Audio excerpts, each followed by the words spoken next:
Days afterwards, I was in my living room with several of my relatives. We were watching the news, and up on the TV screen was this big picture of Osama bin Laden, in his garb and whatever. And my niece, she was quite young at the time, was probably maybe 3 or something, and she looked up at the screen and she said, "Oh, Mommy, is that Jesus?"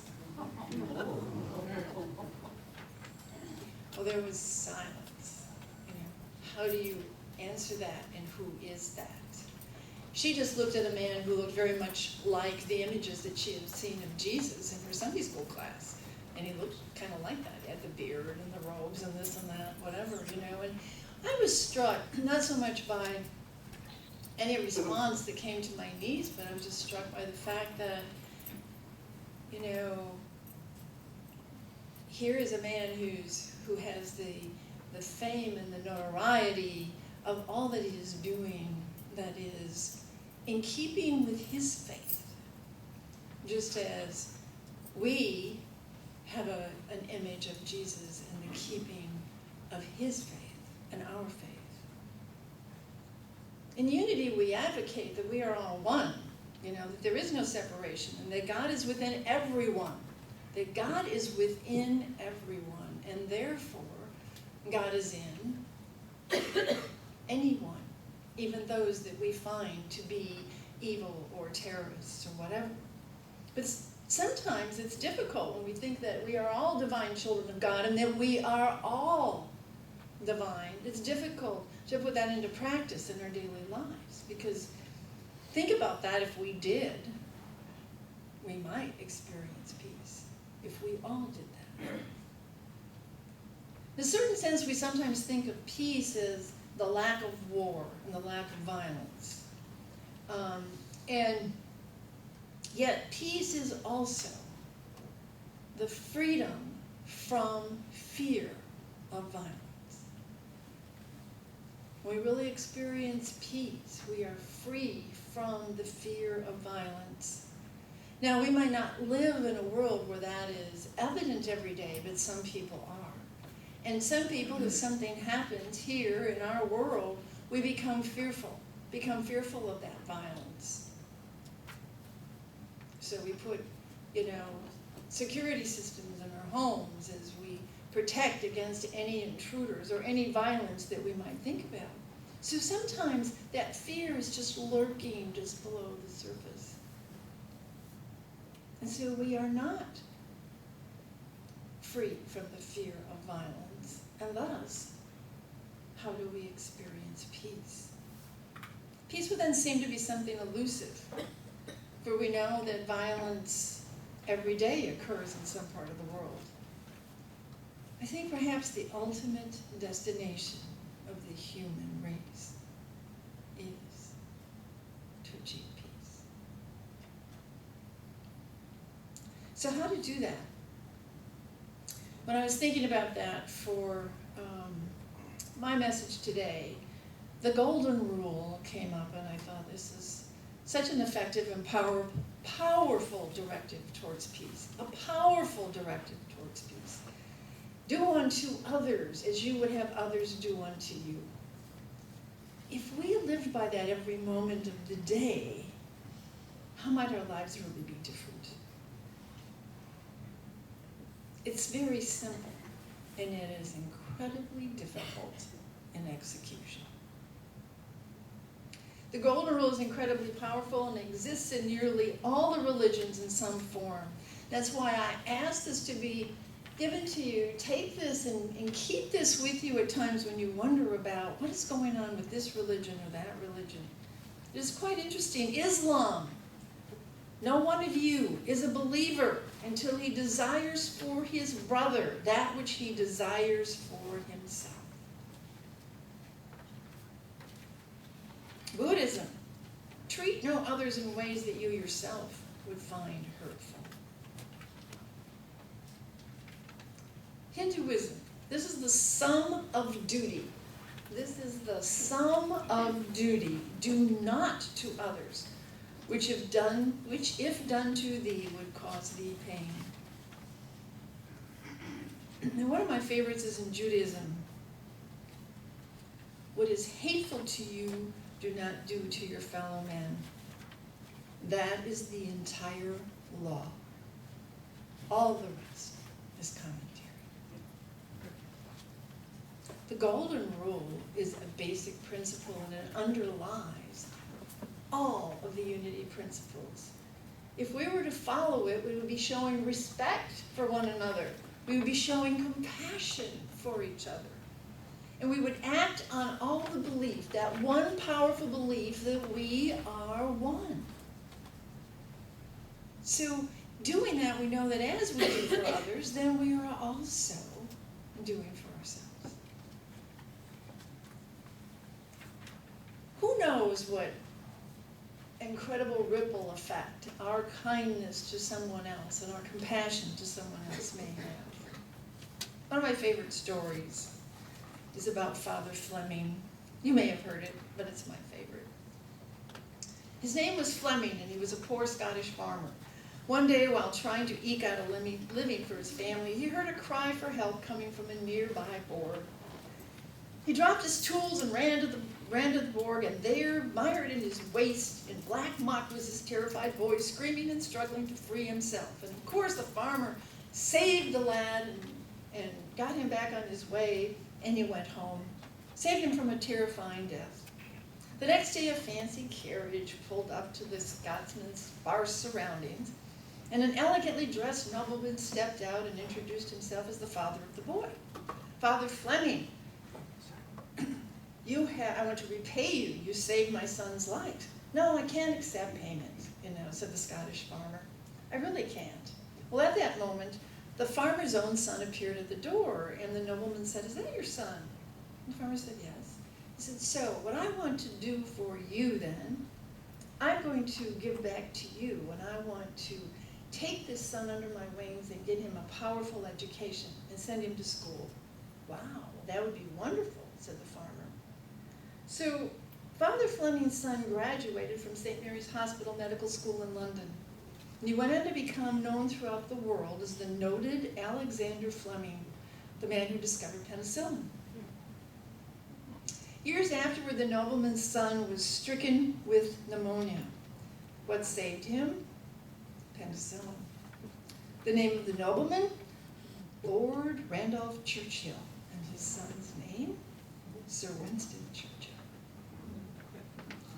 We never know when the tiniest kindness for one person may have a ripple effect that impacts the world. That's chaos theory, that, the flap of a butterfly can create windstorms elsewhere. So also those acts of kindness, those kind things that we do in the moment can have an incredible effect elsewhere. In the Golden Rule, we're talking about do unto others as you have others do unto you. But do we not also talk about thoughts or things? So what we think about others should be that which we would like others to think about us. Now there becomes an interesting challenge, because you say, well, I'm doing everything, but how do I think about someone else? And if you catch yourself thinking some of those negative, disturbing thoughts, which are in fact things as we think about thoughts, how do you change those thoughts so that all of your thoughts are of kindness and love towards everyone? That's difficult in the challenge when we are immersed in violence, when we are immersed in war. But what if we were able to do that? What if we were to bless those who do us harm? The way we think about things, here's another little story that I love. The woman tells about her daughter who was born with a hemangioma tumor by her eye. At first it was small, it was hardly noticeable, and then it grew to be about the size of a nickel, and then it grew to be about the size of a quarter. And when people would see it, they'd go, "Oh, who hit her? What did she have? Did she have a disease?" And looking at that with all that negativity, and the appropriate response, was never one of kindness and understanding, but was always fraught with these, negative questions. And the mother found herself being somewhat shameful of this. Well, one day she said she was in the mall with her 3-year-old son or daughter, the one with the tumor, and she was now pregnant with her 3rd child. A woman approached me, and I thought, oh, here we go again. Someone's going to ask about who hit my kid or what happened to her or whatever. She said that, and she said, well, God must not have wanted my daughter to leave him as he left her with a kiss. She went on to say that babies with these kisses were always surrounded by angels. The woman says, I was stunned. What a kind and loving approach to someone with a problem. And she said, in that moment, that woman made me a better mother. So I no longer felt that shame. She said she no longer felt those negative things about her daughter, but thought of her as being surrounded by angels. And her daughter grew up to be quite successful and quite happy in her life. So who knows what tiny little things that we might do might have that constant developing ripple effect that impacts a world. It could be a small world, it can be a big world, but what we do makes a difference. There's this group of people that have come together. I saw this on a TED Talk, founded by this man called Maisam Mehta, okay? And he's working with others to design a group for generosity. And the whole goal is to start to give of oneself, to find ways to give, to find ways to do and implement that golden rule, doing unto others as they would have others do unto them. And they have defined a practice of radical generosity is giftivism, okay? And so they promote this, and that what he talked about is he said that when we start to give and we are oriented towards giving, we move from consumption to contribution. And that feeds the soul. Consumption feeds the body. Contribution feeds the soul. I have an example of that, and this was a story that was told by Jack Canfield when he talked about a man that he used to work with frequently who was quite wealthy, who had built up his business and so on. And the man was sharing, he said, you know, he said he was having a problem, and he went to see Jack Canfield. He said, you know, I'm very, very wealthy, you know. And he said, so I figured, well, in order to really feel happy with myself and content, I'd go buy some toys. You know, so he bought a luxurious car, he bought a boat, you know, he bought a fabulous home for his family and this and that. And he said, well, that didn't work. So I figured I'd buy more, you know, so I got more cars and more boats and more homes. And then he said, that didn't work, so I thought I'd get bigger. So I got bigger cars and I got bigger houses and bigger boats. And then he said, that didn't work, so I thought maybe I'd get more expensive things. So he got the most expensive car and the most expensive boat and these incredibly expensive homes. And still, he said, something missing. It was very filled with consumption. So Jack Canfield said, well, we're going on this trip. Why don't you come with us? And they were heading over to India to deliver wheelchairs to handicapped, underprivileged children in India. So they went and they delivered all these wheelchairs. And, you know, Jack Canfield said this man, he just started to really get into it. And he was giving the wheelchairs to the kids and having a, you know, fairly good time. He said, this was great. I've really enjoyed this. When all of a sudden, one of the little girls who was in her new wheelchair, she rolled up to Jack Canfield and she tugged on him and she says, come here. And he you know, kneeled down and he said, what? She says, and she took his face in her hands and she says, I want to really look at you. He said, because when I get to heaven, I want to remember you. So I can thank you again for what you've done for me today. Jack Canfield says that in that moment, that man said to him, it's the very first time in his life, pure happiness. Pure happiness. Because he had moved from consumption to contribution. The fact is, when we do indeed start to contribute, when we give to others, we are fulfilling something within ourselves. We are making that connection. We are no longer alone.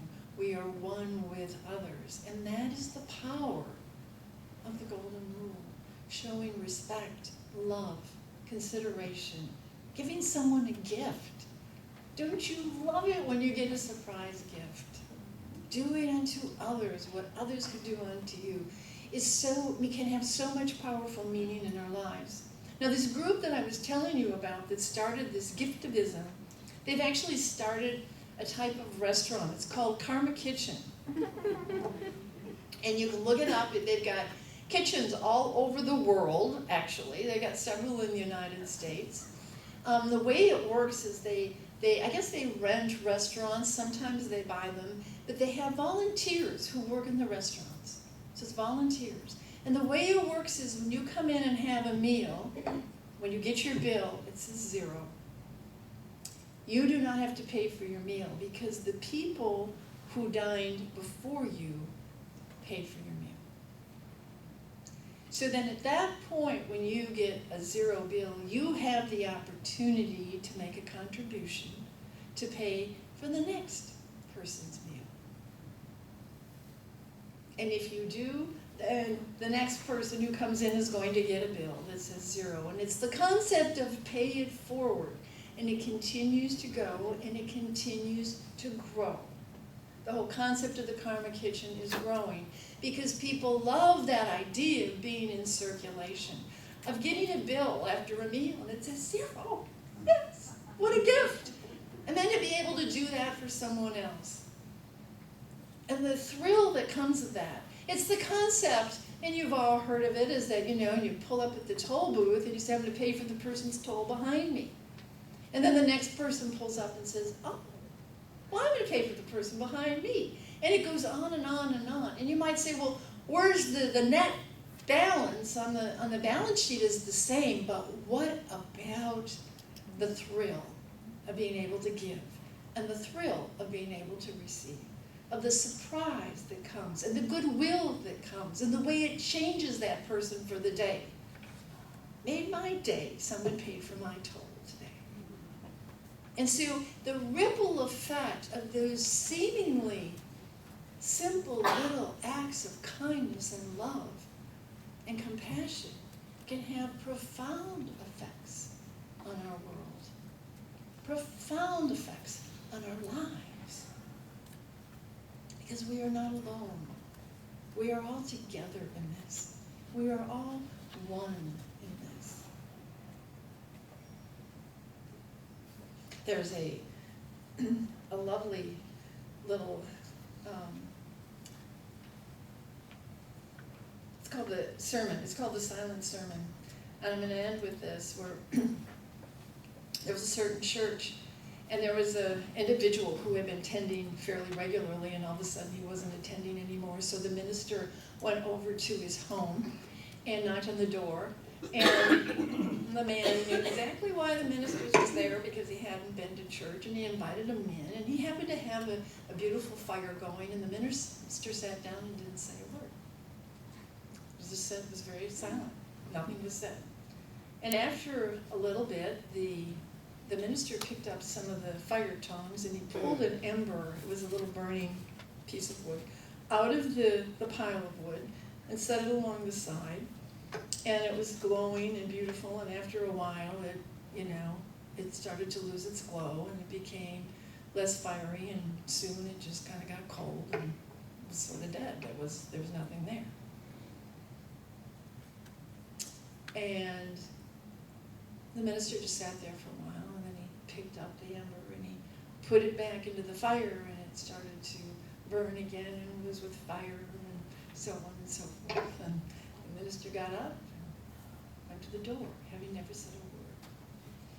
And the man said to the minister, "Thank you for your fiery sermon. I will be in church on Sunday." The message being is that we can't stand alone, that that's why we need spiritual community. That's why this spiritual community is so important, why it's so exciting that you're going to be, that you're candidating for a powerful minister and bringing someone together so that you can be together in celebration of life, in celebration of being in spirituality, of growing and expanding in your consciousness. It's so exciting. And so every day, if you can take that excitement from your spirituality and bring it into your homes and bring it into the people, the strangers that you meet along the way, what little act of kindness can you do that makes someone else feel better for a moment, that in their feeling better will make someone else feel better, and so on and so forth. And the ripple effect of any one act of kindness and love has amazing effects. That means that you, no matter what you do, you can have a powerful effect on peace by simply practicing the golden rule that we've heard from probably when we were little. Let me do unto others what I would have others do unto me.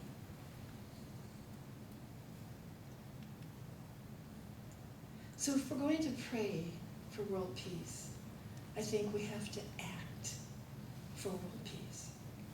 We can pray, and that does absolutely wonders, powerful effects of prayer. But we can also do our actions for peace. If we could follow the golden rule more and more every day, then maybe that elusive concept of peace could become